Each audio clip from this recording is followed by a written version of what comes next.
एक समय की बात है जब तारापुर नाम के गांव में लोग बड़े हंसी खुशी रह रहे थे। उस गांव में लड़कियों का एक ग्रुप था जिसमें सरिता, मेघा, कविता और आरती थे। ये चारों बड़ी ही पक्की सहेलियां थीं। ये हमेशा साथ ही रहती और कहीं भी जाना होता तो साथ ही जाती थी। एक दिन की बात है जब चारों सहेलियां कुएं पर पानी भरने जाती हैं। सारी लड़कियां मेघा के बालों की तारीफ करने लगती हैं। दरअसल मेघा के बाल बहुत ही लंबे और घने होते हैं। ऐसे बाल पूरे गांव में किसी भी लड़की के नहीं होते। मेघा को भी अपने बालों से बहुत ही प्यार होता है। वो अपने बालों का बड़ा ही ध्यान रखती है। काश मेरे बाल भी इतने लंबे और घने होते, पर मेरे बाल तो बढ़ते ही नहीं। तुम ऐसा क्या करती हो मेघा, जो तुम्हारे बाल इतने लंबे हैं? अरे मैं ऐसा कुछ भी नहीं करती, बस सरसों का तेल लगा कर रखती हूँ। तुम भी ऐसा करोगी तो तुम्हारे बाल भी लंबे, घने और काले हो जाएंगे। सब लोग मेघा के बोलने पर ऐसा ही करती हैं, पर काफी दिनों बाद भी उनके बाल ऐसे के ऐसे ही होते हैं। किसी के भी बाल इंच भर भी बड़े नहीं होते। सबको बड़ा ही गुस्सा आता है। एक दिन गांव में शहर से कुछ लोग गांव के बारे में जानने के लिए किसी न्यूज चैनल से आते हैं। वो वहाँ गांव के लोगों का रहना सहना, खाना पीना और हर चीज के बारे में जानकारी इकट्ठा करते हैं। चैनल वालों के साथ एक लड़का भी आया होता है जो बेहद ही सुंदर होता है। वो पूरे गांव में एक एक आदमी के पास जाकर गांव के बारे में जानने की कोशिश करता है। उस लड़के का नाम रोहित होता है। एक दिन रोहित गांव के कुछ लड़कों से बातें कर रहा होता है कि तभी उसकी नजर मेघा पर पड़ती है। रोहित उसे देखता है तो देखता ही रह जाता है। इतने लंबे और सुंदर बाल, ऐसे बाल तो मैंने कभी नहीं देखे। और ये लड़की भी कितनी सुंदर है। रोहित जब मेघा को देख रहा होता है तब मेघा अपनी सहेलियों के साथ खड़ी होती है। अचानक आरती की नजर रोहित पर पड़ती है और वो बोल पड़ती है, ये लड़का कितना सुंदर है ना। कौन लड़का? अरे वो जो वहाँ खड़ा है, शायद यही वो लड़का है जो शहर से आया है। माँ बता रही थी कि बहुत ही सुंदर है, और माँ सच ही बोल रही थी। अरे पर ये तो बस मेघा को ही देखे जा रहा है, हमें तो देख ही नहीं रहा। क्या बेकार की बातें कर रहे हो तुम लोग, चलो जल्दी चलो यहाँ से। मेघा उस लड़के को एकदम नजरअंदाज कर देती है। ये देख रोहित मेघा की तरफ और आकर्षित होने लगता है। ये तो सुंदर होने के साथ साथ बड़ी शर्मीली और इज्जतदार भी लगती है। काश ऐसी लड़की मेरी जिंदगी में आ जाए तो कितना अच्छा होगा। मेघा सबको जबरदस्ती वहाँ से ले जाती है, पर रोहित उसे नहीं भूलता।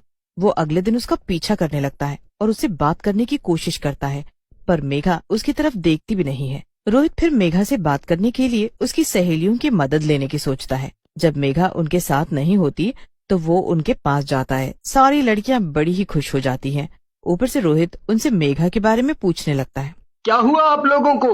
बताओ ना उस लड़की के बारे में। क्या नाम है उसका, और कहाँ रहती है, करती क्या है, और बाकी सब कुछ जानना चाहता हूँ मैं उसके बारे में। अरे ऐसा क्या है उस लड़की में वैसे?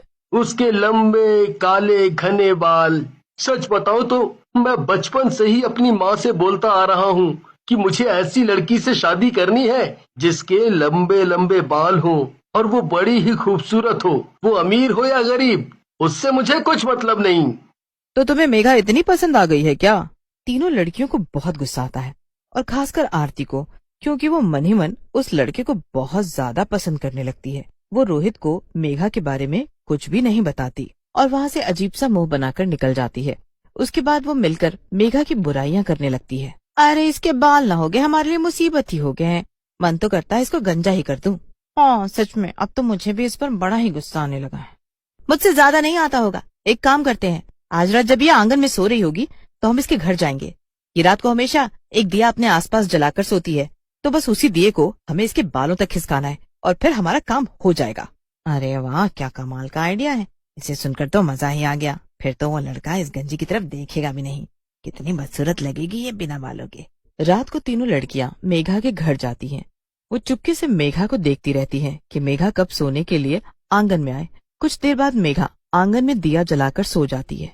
बस फिर तभी मौका देखकर आरती उसके पास आती है और दिए को उसके लंबे बालों के पास रख देती है। उसके बाद वो फटाफट वहाँ से भाग जाती है और दूर से ही सब उसको देखती रहती हैं। कुछ ही मिनटों में मेघा के लंबे लटके हुए बाल दिए की आग को पकड़ लेते हैं। मेघा के बालों में आग लग जाती है और धीरे धीरे वो ऊपर आने लगती है।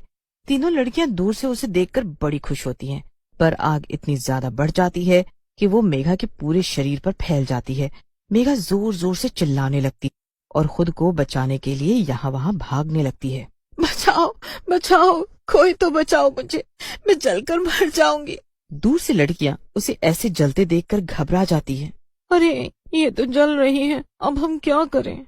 जल्दी भागो यहाँ से, वरना सारा नाम हम पर ही आएगा कि हम इतनी रात को यहाँ क्या कर रही थी। मेघा उनकी आंखों के सामने जलने लगती है और जलते जलते वो अपनी सहेलियों को वहाँ छुपे हुए देख लेती है। वो उनको इशारा भी करती है, पर वो तीनों वहाँ से भाग जाती हैं। मेघा वहीं गिर जाती है और जलकर मर जाती है। उस दिन उसके माँ बाप भी घर पर नहीं होते, इसीलिए उसे बचाने वाला कोई नहीं होता। मेघा मरने के बाद चुड़ैल में बदल जाती है, काले लंबे बालों वाली चुड़ैल। आखिर मेरी सहेलियों ने मुझे बचाया क्यों नहीं?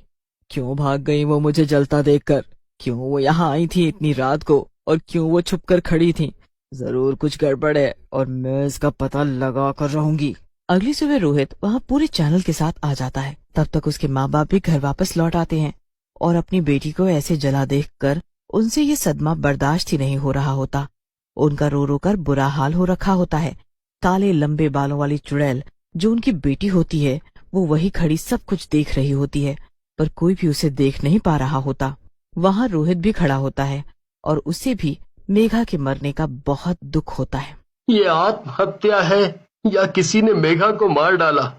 मैं इस बात का पता लगा कर रहूंगा। रोहित इस बात का पता लगाने के लिए सबसे पहले उसकी सहेलियों के पास जाता है। सारी सहेलियां झूठ बोल देती हैं कि वो शाम से घर से ही नहीं निकली, और काले लंबे बालों वाली चुड़ैल ये सुनकर हैरान रह जाती है। ये तीनों तो उस वक्त वहीं थी, तो ये झूठ क्यों बोल रही हैं? चुड़ैल उन लड़कियों के पीछे पीछे घूमती रहती है और आखिरकार तीनों लड़कियां उस रात के बारे में बात करने लगती हैं। ये रोहित यहाँ से कब जाएगा? ये तो हमारे पीछे ही पड़ गया है। कहीं से पता न चल जाए कि हम उस मेघा के बाल जलाने गए थे और हमारी वजह से ही वो मर गई। क्या ये तीनों उस रात मेरे बाल जलाने आई थी? ये तीनों मेरे साथ इतना बुरा कैसे कर सकती हैं? इन्होंने ये मेरे साथ अच्छा नहीं किया। मेरे बालों से इन्हें इतनी चिढ़ थी क्या? मैं किसी को नहीं छोड़ूंगी अब। चुड़ैल सबसे पहले अपना बदला लेने का सोच लेती है। रात होते ही वो सबसे पहले कविता के घर जाती है। कविता अपने बिस्तर पर सो रही होती है। चुड़ैल उसके पास आकर खड़ी हो जाती है और चुड़ैल के बाल लहराते हुए कविता के मुंह पर गिरने लगते हैं। कविता परेशान होकर उठ जाती है और अपने सामने एक लंबे बालों वाली चुड़ैल को देखकर चिल्लाने लगती है। चुड़ैल चुड़ैल, बचाओ बचाओ! तुझे मुझसे अब कोई नहीं बचा पाएगा। चुड़ैल अपनी चोटी कविता के गले में लपेट देती है। कविता का दम घुटने लगता है। उसके बाद वो उसे सीधा जमीन पर पटक देती है। उसके बाद उसका हाथ जब अपने ही सर पर जाता है तो उसे महसूस होता है कि उसके सर पर बाल ही नहीं है। नहीं नहीं, मैं गंजी नहीं हो सकती। मैं गंजी कैसे हो गई? नहीं नहीं, ऐसा कैसे हो गया? कविता गंजी हो जाती है और वो शर्म से घर के बाहर भी नहीं निकलती। उसके बाद चुड़ैल सरिता और आरती के घर जाती है। वो उन दोनों के साथ भी बिल्कुल वैसा ही करती है जैसा उसने कविता के साथ किया होता है, और वो उन दोनों को भी गंजा कर देती है। कविता की तरह सरिता और आरती भी सदमे में होती हैं और उनको भी कुछ समझ नहीं आ रहा होता। वो दोनों भी घर के बाहर नहीं निकल रही होती हैं। पर एक दिन रोहित आरती के घर पहुंच जाता है। बाहर निकलो आरती, मुझे सब पता चल चुका है। क्या हुआ? तुम यहाँ क्या कर रहे हो? इल्जाम? इल्जाम नहीं, सबूत है मेरे पास। उस रात मैंने पास के खेत में कैमरा लगाया था ताकि गांव की सुबह रिकॉर्डिंग कर सकूं, पर यहाँ तो कुछ और ही रिकॉर्ड हो गया। पता है क्या?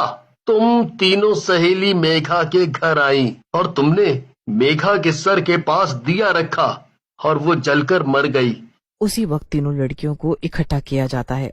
तीनों को उसी वक्त पुलिस पकड़कर ले जाती है। तीनों कुछ भी नहीं कर पाती। जब तीनों साथ होती हैं और उनसे पूछा जाता है तो वो तीनों के पास एक ही कहानी होती है, उस काले लंबे बालों वाली चुड़ैल की कहानी। तीनों समझ जाती हैं कि वो चुड़ैल कोई और नहीं बल्कि मेघा ही थी, और खुद को ऐसे देख वो जिंदगी भर शर्मिंदगी का जीवन गुजारती हैं।